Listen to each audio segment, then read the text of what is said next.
Hello and welcome to another episode of Attacking Third, a CBS Sports soccer podcast. I'm Sandra Herrera, CBS Sports lead NWSL and US Women's National Team soccer writer, joined today by my colleague and co-host, NWSL analyst and play-by-play announcer, Lisa Roman, and we are joined today by a special guest, the return of Lori Lindsey, who is currently an NWSL analyst for CBS Sports. She made 31 appearances as a midfielder for the United States Women's National Team from 2005 to 2013.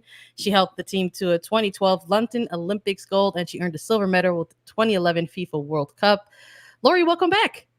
Oh my goodness. Thanks for having me. I love it when I get the ask and to join you too. So hell yeah. Thank you. Lori, last time we spoke, you were about to head off to cover some Olympics. You were the analyst on a lot of those broadcasts. How'd it go from the broadcast booth? How are the Olympics for you? Amazing. And such a fun experience. Honestly, NBC put together such a good group, both on the men's and women's side. And some of us crossed over to do both games. But it was such a good setup, a good environment. And side note, like to wake up to call games in the morning is like your hype, right? So it was like just hilarious that we're catching the shuttle from the hotel, right, to go to the studios. But I'll tell you, on Monday morning to wake up as a fan, everyone who's waking up just to like cheer on the teams, those are the true like heroes in this situation, because that was so much more difficult than waking up to call the game and get hyped. I'm like, what are people doing? My alarm's going off. I'm like, get out of town with this. This is amazing. You got to breathe the energy. It's a different type of wake up call. Yeah, and it's different waking up to go to work, which is essentially what you were doing. Yeah, and another thing to wake up and be like, all right, I got to be this hype man, I got to be this hype woman, I got to be this hype person, I got to bring this energy. That's a different type of wake up. I know. And so credit to everybody, because I was just hearing about the numbers and stuff, rivaling what NBC does with the Premier League and stuff. So I mean, like for 1 a.m. West Coast, 4 a.m. games East Coast, hell yeah. I mean, amazing support.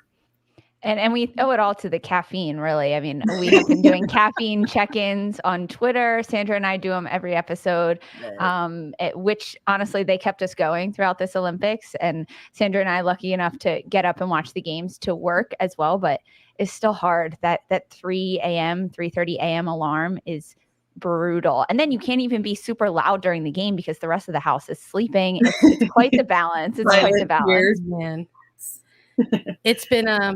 It's been a wild Olympic journey so far. Lori, the last time you were with us, it's like the Olympics were just starting. We had you on here to preview the United States Women's National Team. We had an overview look of the Group G matchup, talked about the teams and the competition that they were going to face. And now on this episode, we're going to be talking about the United States in a bronze medal match against Australia. So before we get into all the nuts and bolts of this bronze medal match, I just want to remind our listeners that they can find us on Twitter at Attacking Third, and that they can find us on Apple Podcasts, Spotify, Stitcher, anywhere you listen to your shows. And I want us to get into this episode a little bit, but Lori, you didn't join us for our last episode. And what Lisa and I have been doing during this Olympic stretch is we've been joining our listeners like live after these matches. We're talking quick first reactions, and we had to do that in this semifinal matchup against Canada. And there was a lot of Lisa and I gave our first reactions, and since we're going live, we get a lot of really reactions from the fan base as well, and they're obviously feeling a lot of emotion in a certain type of way. So I think before we actually get into previewing what could happen in this bronze medal match, I really want us to pick your brain a little bit, if you'll allow us, as a former player, to sort of walk us through the emotions of like kind of a big match and having the goal that you set for yourself, entering a gold medal final, maybe falling a little bit short of that. What's the mindset for this team post game and currently looking ahead to this bronze medal match? Because it's not a quick window of time where you can kind of feel bad about yourself. Yeah, no, you can't. And I think that's the toughest part, because I think it's been, emotional journey all along for this women's national team. And I think we can all agree on that. It's been a bit of a wild ride and not much that we expected throughout. So, but in terms of, fortunately the loss to Canada and not what many of the players would say, a very exciting or prolific match and performance. You have time to like feel it out and feel your emotions, but then it really is the next day when you're either doing recovery or you're putting in extra minutes, depending on how many minutes you played. It's about getting back to business, because as what's interesting about the U.S. team and this is like there's so much emotion in these games in terms of the expectation to win alone, and the excitement just in general of the tournament and the pace of the tournament, how quick it is. So there's already emotionally tiredness, I guess is the way that I would put it, already coming into these games, and then to fall short of your ultimate goal just adds to that. But again, it's really about bouncing back and weathering those storms as quickly as possible, and just saying, hey, there's still a lot to play for. And I think the thing that, if I was still on the team, or in times that I can remember when we fell short when I was playing, it's just really about enjoying the moment and still like, hey, we didn't play our best matches, but we're in the bronze medal match. And that's massive to think like, okay, we're not playing our best soccer, but here we go. There's still a lot to play for and we can medal here. And so quick turnaround, get back to business, and honestly, get back to the way that they want to play, which is like with more fire, right? More fire and more like, I hate to say it, but passion. And I think we've heard Julie Foudy say it as well afterwards, more joy in what's happening, because I think that's the biggest thing that's been missing from this team that we usually see. And one thing for this United States team that Sandra asked you about, and you definitely just touched on, is not only the emotions and having the goal of being in the final to win gold or silver. And now that it's bronze, it's almost a bit deflating. But we have to remember that this team hasn't played their best throughout this Olympic stretch. And now to get back on track mentally and think we need to come out of this with a medal and not let the outside voices come in and say, oh, it's not gold, it doesn't matter, it's not as important or anything. So is there a bit of a justification for this team to just come out of it with a medal, even though it's not gold or silver? No, I mean, I think the thing is, whenever it fell short in 2016, I'll always remember that, right? It's even medal in that one, and now it's like about performing and doing taking care of business on the field, and whatever that looks like. Because I think the interesting thing about this tournament too is it shows how much there's so much more parity to the expectations of our women's national team.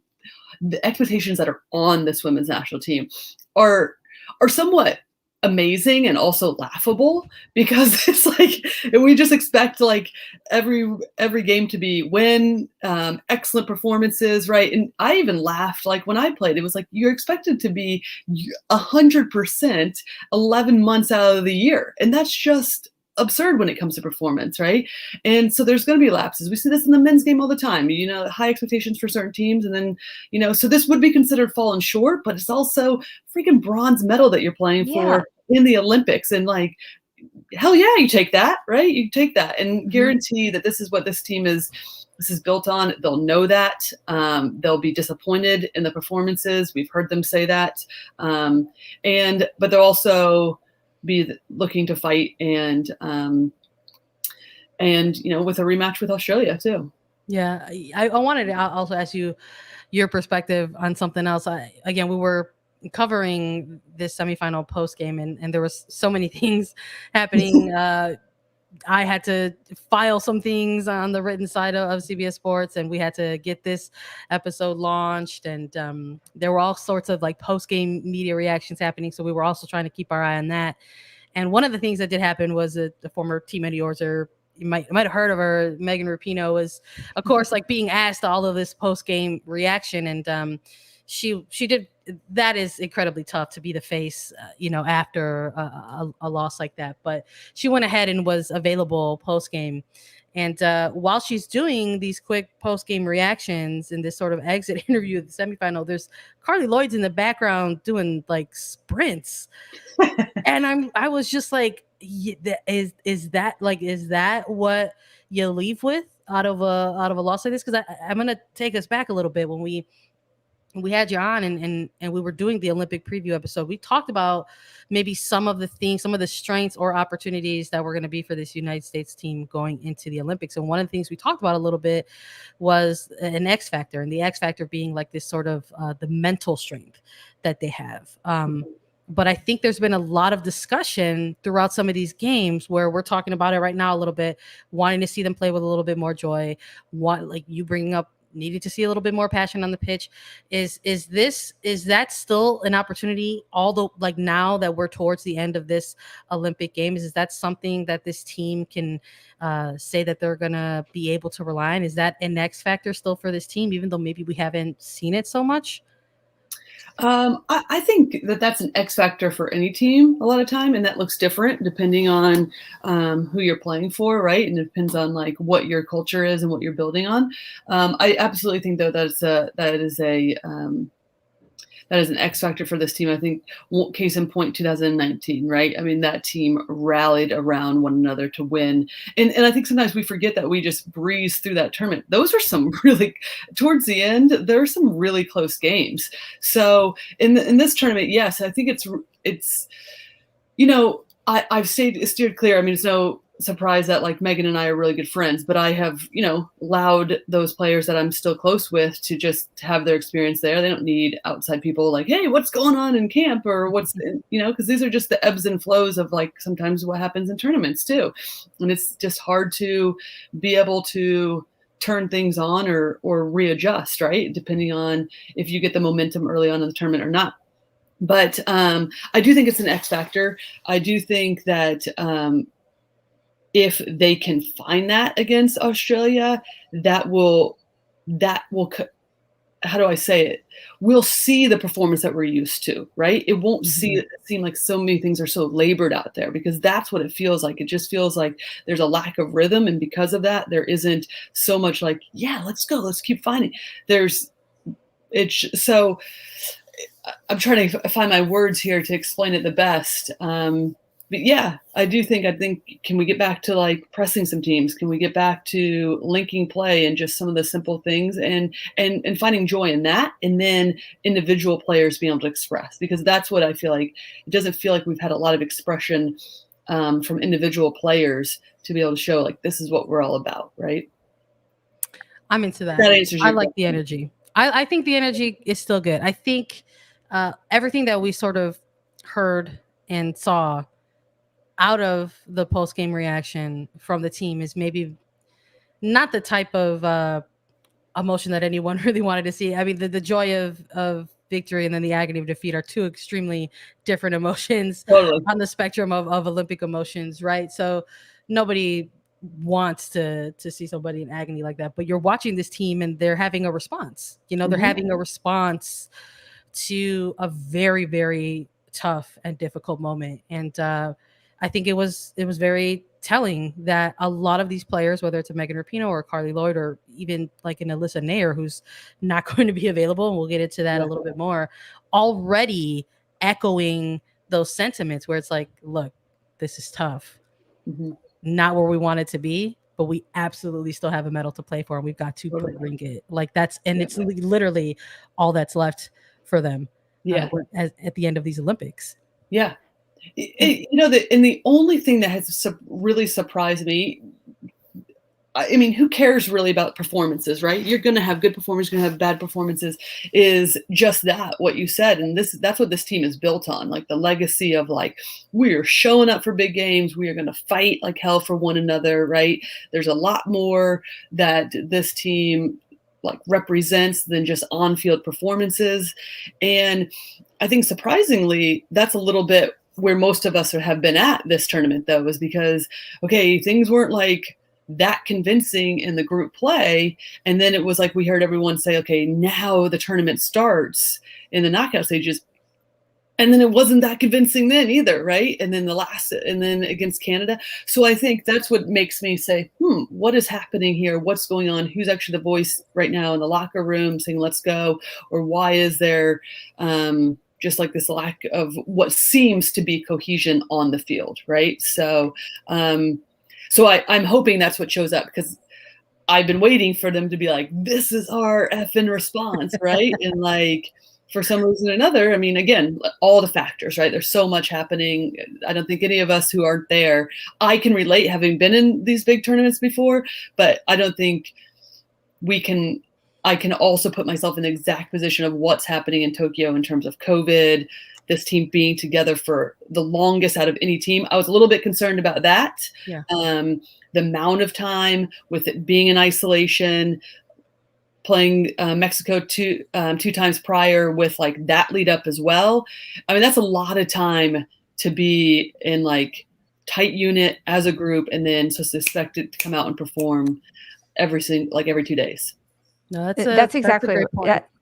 Yeah. I mean, Lori, that's a great point. And you're waiting for that bubble over frustration to come out on the field. And Sandra, you mentioned the post-game media availability, and Rapinoe speaking to how this team is taking this responsibility on themselves, which is good to see. It's good to see that honesty, that they're like, this is our problem and we need to fix it. We do have higher expectations of ourselves. And then also Carly Lloyd running sprints in the background. Of course, that's due to fitness and you want to get better, but also that's a form of releasing your frustration. We saw her collapse on the field after the game, head in hands, just mentally and physically distraught after the performance of this United States team. And that's a way to get out your frustration. I've been there. You just go on a long run and think about things. And for a player like Carly Lloyd, who is so intense and expects the most of herself and the most of her teammates and the most of her country, when you fall short in those moments, you have to release your frustration somewhere. And I hope that after we saw them in the media availability being so upset and understanding that this is not the team they want to be, that they can turn it around. They have one more game. They have a chance to medal, a chance to get bronze, and a chance to prove to the world that they are still the team that we have seen over the last several years and even leading up to this Olympic tournament, that can high press, be on the front foot, score a lot of goals, and have that fun, joyous energy that we haven't seen from this team. Yeah, for sure. I am loving the table that we're setting, quite frankly, as we are about to get into previewing this Australia match. We had to, I was like, we need to do this. We got to talk about it. We got to bring the feelings a little bit first, get them out before we actually get into tactics, before we actually get into a scouting report of Australia. And before we do that, we got to check in with each other like we've been checking in with each other all Olympics. It's not a caffeine check-in. It's a hydration break, because when we're sipping all that caffeine, we still have to remember to stay hydrated. So cheers. Cheers. Oh my goodness. Great. Cheers. Quick hydration break, and we'll be right back.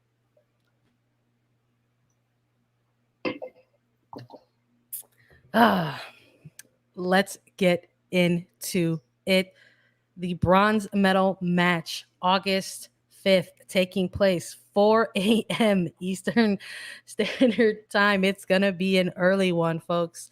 Join us. We will be live with post-game reactions to that match, as well as we have been providing for everyone throughout this entire Olympics. But we're going to have two matches taking place. There's going to be the bronze medal match and the Olympic gold medal final against Sweden, facing off against Canada. And then that's going to be the later of the doubleheader. So we're going to be taking a look at the United States women's national team and Australia bronze medal match in this one. So if you're up early enough, or if you miss the game, or you want to sleep through it and then just hear those reactions, we'll be there for you all. But 3 of these 4 teams that are going head to head in this final doubleheader are Group G teams. When we previewed this Olympics, the 3 of us, we talked a bit about that, how that particular group was really presented as sort of like that group of death, which is something that you mostly hear around World Cups in a tournament that's a bit bigger and has more teams.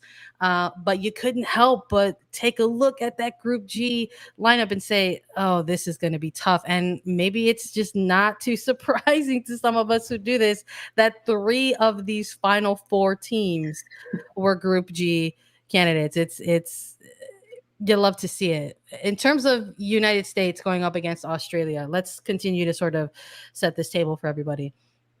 These 2 teams met each other in the final match day of group play. Okay. And it looked and felt a certain type of way. And the game ended in a scoreless 0-0 draw. Lori, that's a good way to set it up. I like that. Lori, because I'm setting you up and I need you to hit it out the park here for us. Because again, Lisa and I chatted about it. We had our feelings. We've been on the road. We sat at the table and we had a snack. They're on record. You can go back and listen to them. But I gotta get yours. So again, I'm asking you to reach back a little bit, Lori. What were some of your impressions in that final match day 3 matchup between United States and Australia, and sort of seeing it play out and having it be a scoreless draw? What the hell is happening? And I think that was like really the one game that left everyone a little bit like, oh my goodness. And in some ways, not necessarily like, oh my goodness, this is terrible, right? But also because I think, in one category, it's like, okay, yes, we're so used to like the strategy of like, listen, you want to get off on a really good start in that first game, build momentum, right? Then there's going to be some rotations, exactly what we saw from Vlatko, and then you finish group play strong, and then you're riding that momentum, right? And obviously, in this situation, that didn't happen, right? It was like a really dismantling of the U.S. in that first game, shell-shocked in a lot of ways, like that we've never seen before. Okay, tough to regroup, but also tons of tournament to play. You have to regroup and then play New Zealand, and still not as convincing, even though there's some goal scoring, right? So to me, this would have been the game to say, hey, let's continue to push the pace a little bit. We have a deep enough roster, especially adding those 4. One of the things that all of us have talked about, and a shoe-in for the U.S., I think, if you look at all the other teams, and to not do that, again, clearly I'm not on the coaching staff, but to not have that, it's like that was the biggest surprise, because it was like, I don't know if you all saw the little meme that was going around, but from The Simpsons, where they're doing like just like the side shuffle and like no one's touching one another. Yeah. And like this is like the meme of Australia versus US. I mean, in some ways I had to laugh because you're just like, yeah, that is what happened, right? It's true. It's so funny to see that type of, you gotta love it. The fandom coming so much is always, the internet remains undefeated. It's so true though. Especially during the final maybe 15 minutes of that match. I think both of those teams at that point maybe kind of knew that they just needed the draw to advance, and we just didn't see it really play out, I think, the way that any of us thought. Totally. And I'll say this, like, for Australia, to me, that made a lot of sense, right? They were in not in the same position as us, for them just to get a draw is at least going to secure them in that 3rd place, right? And so to me, it made a little bit more sense. For us, though, for the U.S., I was just like, listen, I'm all for like different coaching strategies and tactics and stuff. Like I'll talk about that all day. But in terms of what this team is built on and where I saw like the trajectory of how the tournament was going, I'm like, this is dangerous to play with, because that's really difficult to turn on after you haven't been playing that well. And then to be like, hey, listen, we're going to start the tournament now. Well, other teams have been playing for 3 games. What do you mean the tournament starts now? And I think that just like is dangerous to play with, because we've seen how it's played out, right? It hasn't been great. Mm-hmm. There still hasn't been a ton of rhythm. So yeah, I mean, listen, it was strange to me. Again, I'm not in the camp, obviously. And for 2 teams to come out, especially the US, I thought like, hey, listen, let's press them. Let's go after them. They're allowing us to do that. This is it. And so, but for both teams just to kind of like, yeah. And back and forth. just like The Simpsons. Yeah. It wasn't that surprising to see that from Australia, though, which you alluded to. But the fact that the United States was so passive was so surprising, especially with the players that they do have. And like you said, ending this group stage, this could have been their high for them after coming off of a win over New Zealand. This was their chance to keep that momentum riding and really keep it going. But to play for a draw is so uncharacteristic of the United States. And I believe in post-game press conference, Vlatko Andonovski said something along the lines of, hey, they executed the game plan correctly. This is what we wanted. Okay, great. You can play great defense, but we need to score goals. The United States needs to put teams on their heels, put a high press on, and put a lot of pressure on opponents' back lines, and also try out new things. You didn't have the ball a lot against Sweden. You weren't able to work out your offense and find passing rhythm in the field. This was their opportunity to do that. And in this matchup, Australia controlled possession of the game. Even at the end of the game, I think it was 61% possession towards Australia, and the United States weren't even in that favor, which is something they traditionally dominate statistically against their opponents. Yeah. And just two things to that point quickly is that awesome. Yes, you did execute the game plan, right? I just think it was such a departure from what they had been doing and what we've seen under Vlatko the entire time. And I'm not no way bashing Vlatko. We're seeing all those things should be fired. Okay. That whole topic is, in my opinion, is kind of that's we don't even need to talk about that. But it was such a departure, right? The whole time in his tenure as a coach, it's been about, let's put teams under pressure. And then if they're sitting back, then let's be mindful of that, and let's figure out ways to break these teams down. But we are still going to go after these teams. And when you look at the stats across who's leading in terms of goal scoring, there's not one U.S. player in the top. And for a team that's built on, hell yeah, they get energy from, leading in those categories, for people scoring goals, for being hungry to find the back of the net, and to not even be present on any of those in any of those categories. And to me, you're just there's some major questions that you're okay, what? We could have really put a statement down and say, okay, listen, these first two games still haven't been great. Here we go again now. Absolutely. Let's continue maybe scouting Australia a little bit. They're coming off of they're entering this bronze medal match, I think, when we're talking about momentum and mental fatigue or lack thereof, or maybe they're on the better side of that. The soccer that they've been playing during this Olympic stretch, the times I've happened to be able to watch this Australia team, I've enjoyed it. We're talking about teams that were looking for playing with passion and playing with joy. I think we're seeing it out of the Matildas, quite frankly. Yep. And while they're coming into a bronze medal game, again, because everybody enters this tournament and wants to strive for gold, right? Maybe they're also looking at things in a similar mindset that the United States are, where this is the last opportunity to sort of, be able to, end out your Olympics with a statement, make the podium, right? And represent your country. And they're coming off of these types of matches where they have just been playing some really thrilling moments. Sam Kerr has been providing some real highlights, some real heroic moments. That extra time game against Great Britain, even this match, this recent semifinal match against Sweden, they had a bit of added motivation in that game, and that they were really the only team throughout the Olympics that was able to score multiple goals against this Swedish side. So it just, again, that's soccer, baby, and it plays out the way that it plays out. They did not advance into that gold medal match, and now they're going to be going up against the United States. For both of you, Lisa, I'll let you go first. Who are you looking for on Australia's side to maybe have, a big impact? There's obviously a star player that we're all going to be looking at, but they're also going to be without somebody like Ellie Carpenter, who's going to be unavailable for this match as well. So who are you guys looking at on Australia to keep an eye on?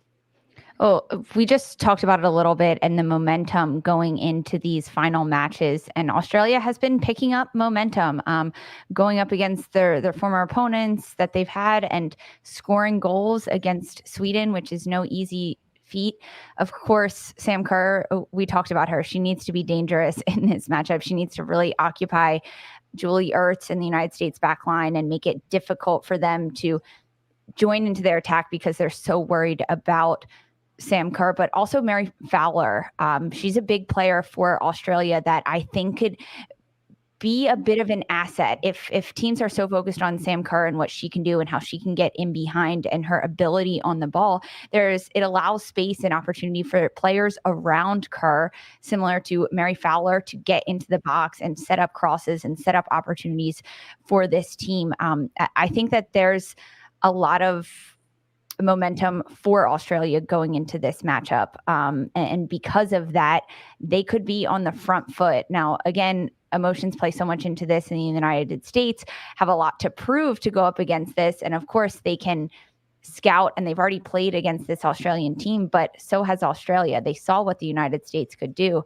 So now it allows for the Matildas to find those holes and those open gaps and to realize that when Herrera and Dunn push forward out of the back line, there are holes on the outside and in the flank. So if they can exploit that space with interchange and dynamic movement up top to pull even Julie Ertz out of that defensive midfield position, that's where this Australia team is going to be able to get in behind the United States. And also, I mean, taking a look at players and rosters, they need Sam Kerr to shoot a lot.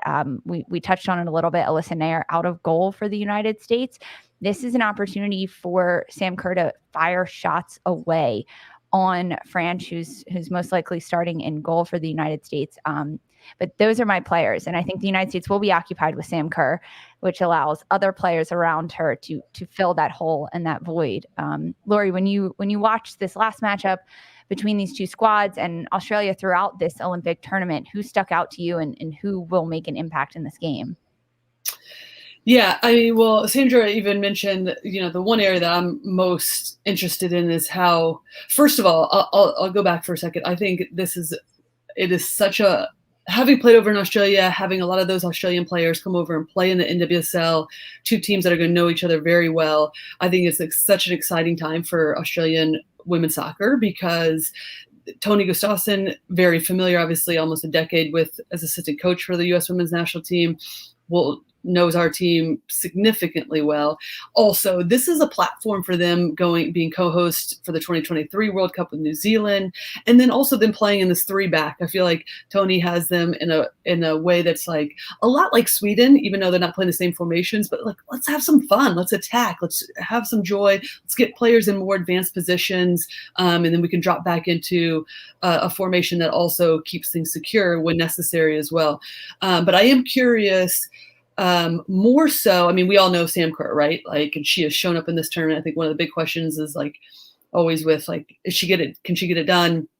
Or is she doing it on the international stage as much as she does it on the club level? And this tournament, she has like really shown up for her team in a big way, which has been awesome because what a phenomenal player. But more so, I'm like, what's going to happen in the back? Because this is why it really surprised me that this happened the way that the U.S. came out against Australia in that third group play game. Because when I look at it, you had Ellie Carpenter, Alana Kennedy, and Claire Polkinghorne playing in the back. And to me, yes, Ellie Carpenter is like a safe bet back there in terms of her speed and her athleticism to make up for some of that ground. But now that Ellie Carpenter's out, that's a huge loss. And so that's going to force you to bring Steph Catley back, most likely. That takes her out of that like left wing back position to be able to get higher up the field and serve balls in. So, and to me, no offense to these players, because I think they're wonderful out of the back playmaking, but they're not the speediest players of Claire Polkinghorne by any means, or Alana Kennedy. And I'm like, U.S. better be pressing the hell out of them, because there are going to be gaps that we have not exploited. And if somebody wants to tell me that this was Vlatko's idea all along, in case there's a rematch, then hello, psych, here we are. We're not sitting back, right? There's no more Simpsons here. We're going after this team. Oh, that's so funny. You know what? I love it. That's a great transition. Let's scout the United States a little bit. We've been chatting a lot about them and their previous matches, getting our feelings and thoughts about that type of stuff. So just zeroing in on this bronze medal match. Mm-hmm. We've been talking about Noah Listener for this match. During that semifinal, she exited the game with what at the time looked like a hyperextended knee injury, and since then it's been confirmed that is what it was, no ligament damage. So honestly, quite literally the best case scenario. Yeah, seriously. Coming out of that update for everybody, but it still hurts. So she will be unavailable for this bronze medal game, and that really means that AD French is likely to be the starting goalkeeper in this one. Jane Campbell will likely be named to the 18. That's why they brought her to the Olympics. So in terms of the United States, Lori, you're already jumping at the butt to talk about it a little bit. So I'm going to start with you, and then we'll get Lisa's thoughts. So in terms of the United States, is that what you're looking for? Is that how you want them to close out this Olympics? Do you want to see that hell yeah high press coming from this team? At moments, I think that's the hilarious part, is that, like, again, going back to what we were talking about in that third group play game against Australia, like, I'm not opposed to that, right? I love that there's facts that, like, you can close out games in certain ways. I just think it came at an interesting time when there wasn't much rhythm or momentum for the U.S. team in that previous matchup. But I think at times, yeah, I mean, for sure, I think you got to look at what teams are giving you. And, there's no guarantee that they're going to come out in this 3-4-2-1 that we've seen them in playing. But I think they might, right? Because I think that sends a message that this is like, they believe in themselves. They're pushing their team forward. They are not going to back down, I believe. And quite frankly, I don't think they should. They've gotten themselves into this position for Australia. So for the U.S., I say at times, because pick your moments, right? I think the thing that we've been lacking the most is any sort of cohesion in the midfield. And it's somewhat not surprising because of the way that we approach a lot of games, which is like a lot of times one really fast speed. Let's go, which is awesome. And then also it tends to be like somewhat frantic in some ways, right? And like that's why it's been difficult for us to break down teams that are sitting in those low blocks. So yes, I would say first 10 minutes, let's put them under pressure, see if they can deal with that, but also have the ability to make sure that we're not getting ourselves exposed in behind with Kaya Simon or Sam Kerr or Caitlin Ford, whoever's playing in kind of that 3 front, right? And then once we have like that hell yeah underneath us, right?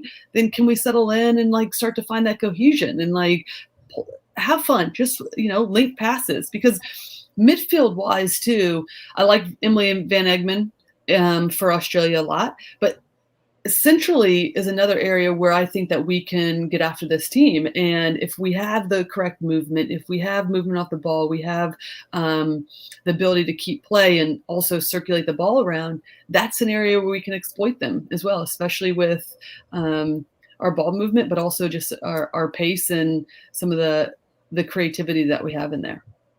The balance between, the balance between high press and going and that hell yeah mentality, Lori, and also sitting in, connecting passes we haven't seen that at all. And you mentioned the midfield. They need to dictate the tempo of this game completely. Last time out against Australia, the United States had moments in quick transition.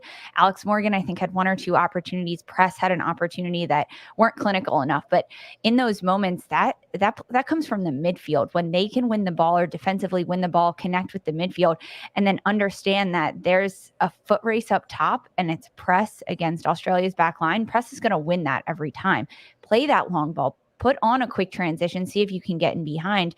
And then it comes down to exhaustion a little bit as well, because this has been a long, hot, humid tournament with quick turnarounds. And these players are no spring chickens up top. There's a few of them that are veterans that have been around. So if they can't run and press high for 60, 70 minutes before they get rotated out, that's where the balance comes into play and dictate the tempo of the game the way that the United States wants to and needs to.